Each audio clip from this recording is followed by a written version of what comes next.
ಬೇಕು ಹೆಲ್ಪ್ ಮಾಡೋಣ ಆಯಿತು. ಹಾಸ್ಪಿಟ್ಲ್ ಆಗೋಗಿದೆ. ಪ್ರೊವೈಡ್ ಮಾಡೋದು ಭಾಳ ಜನ ಬರ್ಬೋದು. ಅವ್ರಿಗೆ ಪ್ರೊವೈಡ್ ಮಾಡ್ತಾರೆ, ಹೋಗ್ತಾರೆ. ಒಂದು ದಿವಸ ಟೆನ್ಷನ್ ಆಗುತ್ತೆ, ಎರಡನೇ ದಿವಸ ಇದಾಗುತ್ತೆ. ಬಟ್ ಹೆಲ್ಪ್ ಆಗೋದು ಮುಖ್ಯ. ಅದು ಯಾಗೋಗಿರೋದನ್ನು ನಾವು ವಾಪಸ್ ತರೋಕ್ಕಾಗಲ್ಲ. ನಾವೇನಾದ್ರು ಪ್ರಯತ್ನ ಮಾಡಿದ್ರೆ ಉಳಿಸೋದಾದರೂ ಉಳಿಸ್ಬೋದು. ಅದೆಲ್ಲ ಆಗೇ ಇರೋ ಕೆಲಸ.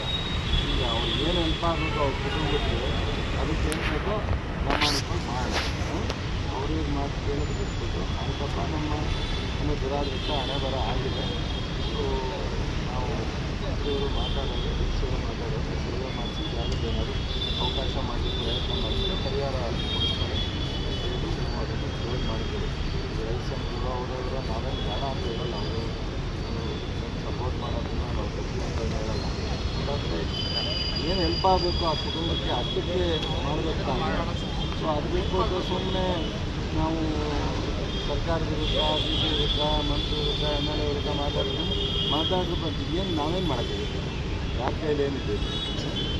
ದಯಮಾಡಿ ಪೋಸ್ಟ್ಮಾರ್ಟಮ್ ಮಾಡಿಸ್ಕೊಂಡು ಪೊಲೀಸ್ನವರೆಲ್ಲ ಇರ್ತಾರೆ, ಡಿ ಸಿ ಅವರು ಇರ್ತಾರೆ, ಮಾಡ್ಕೊಂಡು ಮಾಡಿ ನಿಮ್ಗೆ ಏನು ಬೇಕೋ ನಾನು ಮಾಡಿಕೊಡ್ತೀನಿ.